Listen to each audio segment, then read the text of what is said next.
शाही साहब ने कल ये कंफर्म कर दिया, ऑल्दो बहुत से लोगों को पता था, इनफैक्ट आपने भी गालिबन हमसे भी शेयर किया या अपने दोस्तों से तो शेयर किया ही था कि बाजवा साहब ने फिर रहनुमाई की थी मोना सलाहिया उनके वालिद साहब की, जब पीडीएम के साथ ये दुआए खैर भी कर चुके थे कि आप उस तरफ चले जाइए, तो ये तो मान गए और ये इनडिसाइसिवनेस की स्टेट से बाहर आकर इमरान खान साहब के इत्तेहादी हो गए।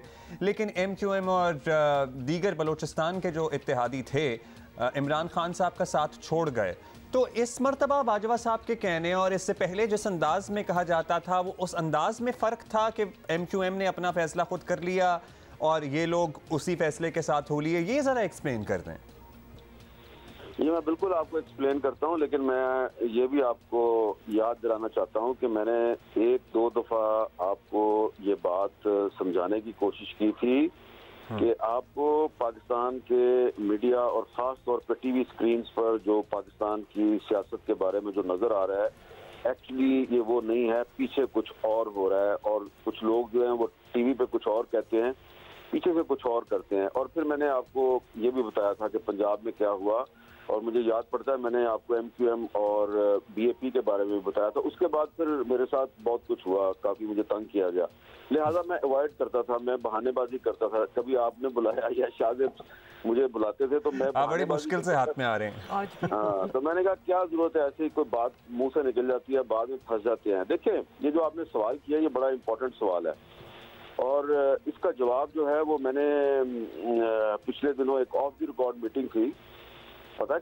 कहाँ पे मीटिंग थी? चेंज ऑफ कमांड के फौरन बाद एक मीटिंग थी, वहां पे मैंने ये बात कही थी। मैंने उनको ये उस वक्त भी बताया था कि देखिए, एक तो आपका जो इदारा है उसकी पॉलिसी थी, फौज की पॉलिसी थी कि ए पॉलिटिकल रहना है, हम न्यूट्रल है, और इमरान खान साहब उस न्यूट्रलिटी को ताना बना रहे थे। तो इदारा तो न्यूट्रल हो गया और इदारे ने न्यूट्रलिटी का फैसला किया था। कम अज कम 3 कोर कमांडर्स मीटिंग्स में एक एक्सटेंसिव डिबेट हुई, उसके बाद फैसला किया। तो अब जब पिछले साल बाजवा साहब की क़यादत में फौज ने फैसला कर लिया कि हमने सियासत में दखलंदाजी नहीं करनी, तो उसमें सिर्फ कोर कमांडर शामिल नहीं थे, बाकी जो ज़ैली इदारे हैं वो भी शामिल थे। तो लिहाजा जब उसके बाद जब तहरीक में एतमाद का फैसला हुआ, तो पहले तो मैं आज आपको ये भी बता दूं विद फुल अथॉरिटी कि बाजवा साहब को यकीन था कि तहरीक में एतमाद नहीं आएगी और उन्होंने इमरान खान को भी यही कहा था।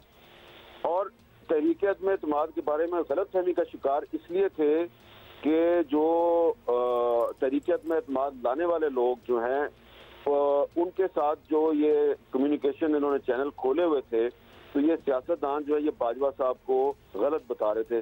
सर हमारे पास तो बंदे ही पूरे नहीं है, सर हम तो लेके ही नहीं आ रहे, सर वो असल में फलान ही हमारी बात मान रहा फलान। तो ये बाजवा साहब गलतफहमी में रहे।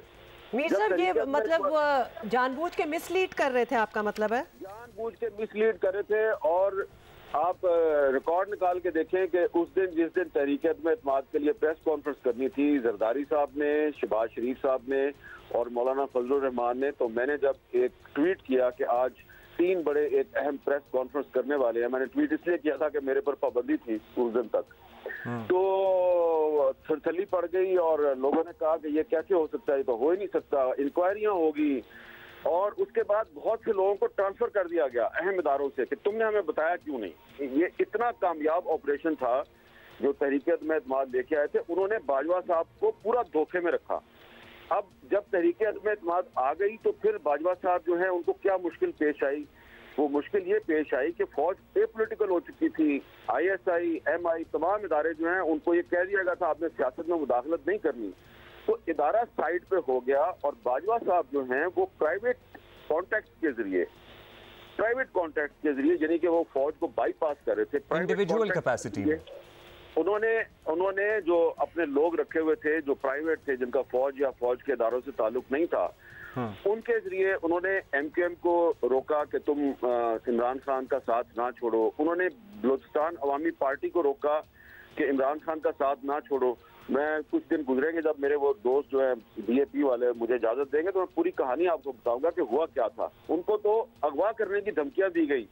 जिस दिन परवेज लाई साहब बनी गाला गए थे इमरान खान को मिलने, उस दिन BAP की लीडरशिप और एक और आजाद मेंबर जो है कौमी असम्बली के, जो पहले इमरान खान के साथ थे और वो भी छोड़ के आ गए थे, उनको बकायदा धमकियां दी गई, और जो धमकियां देने वाला आदमी है उसके बारे में वो फिर मैं आपको बताऊंगा वो कौन था। वो चलो मीर साहब, लेट्स नो, वो उधर अभी बाद में आप बताएंगे हाँ। कभी। लेकिन फिर तो बाजवा साहब का दुख बड़ा जायज़ है कि लिटरली मोनस इलाही के अल्फाज में जब परवेज लाई साहब जो हैं उन्होंने शहबाज शरीफ साहब और जरदारी साहब के साथ कमिटमेंट कर ली, तो ये भी उनके लिए बहुत बड़ा सरप्राइज था। बाजवा साहब का ख्याल था कि शहबाज शरीफ और नवाज शरीफ तो परवेज लाई को कभी कबूल ही नहीं करेंगे, तो यहाँ भी उनकी कैलकुलेशन गलत साबित हो गई।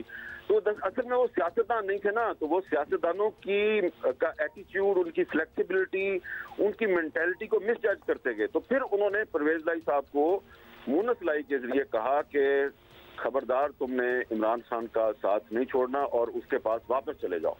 तो फिर परवेज लाई साहब वापस गए। उसके बाद फिर आपको याद होगा कि फिर मैंने मोनस लाई साहब का, परवेज लाई साहब का इंटरव्यू किया था, तो प्राइवेटली तो वो ये बता देते थे दोनों बाप बेटा कि क्या सूरत हाल है।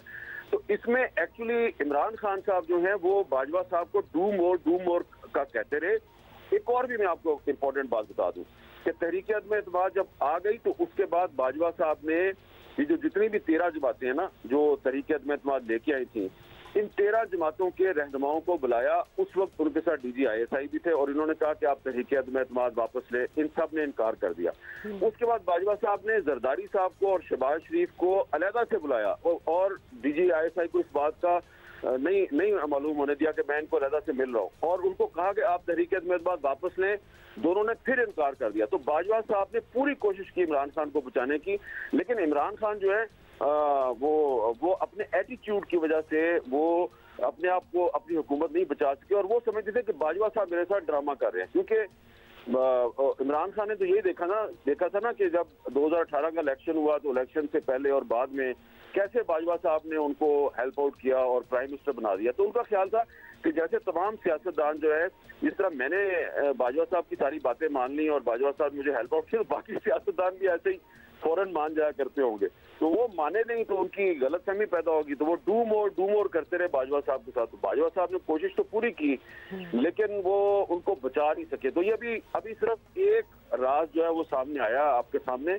इस तरह के और बहुत से राज हैं, और जब वो सामने आएंगे तो आपको पता चलेगा कि ये जो हम टीवी पे गुफ्तगू करते हैं। अच्छा मीर साहब, ये तो बड़ी लंबी हो सकती है डिस्कशन, लेकिन मुख्तसरन अगर आप ये बता सकें कि परवेज इलाही साहब अब क्या फैसला करने वाले हैं असेंबलियों को तोड़ने के हवाले से? अभी भी परवेज इलाही साहब जो हैं उनके पास बहुत से कार्ड हैं, और इमरान खान साहब जो हैं उनको परवेज इलाही को साथ लेके चलना पड़ेगा। परवेज इलाही साहब बहुत समझदारी का मुजाहरा कर रहे हैं कि वो ये कह रहे हैं कि जी ये पंजाब की चीफ मिनिस्ट्री जो है ये तो अमानत है इमरान खान की, जब वो कहेंगे हम दे देंगे। और मोनस इलाही साहब तो यहाँ तक चले गए, उन्होंने कहा कि चीफ मिनिस्ट्री क्या चीज़ है, मैं तो अपनी जान भी दे दूंगा। तो ये देखे ना, ये है ना सियासत। तो इमरान खान साहब जो है, देखिए बात ये है कि इमरान खान ने एक छिक्का तो मारा ना, एक कार्ड तो खेला ना उन्होंने, कि उन्होंने कहा कि मैं खैबर पख्तूनख्वा, मुझे हमें टाइम चेक लेना है। I am sorry, that's all the time we have, but शुक्रिया आपके वक्त का। थैंक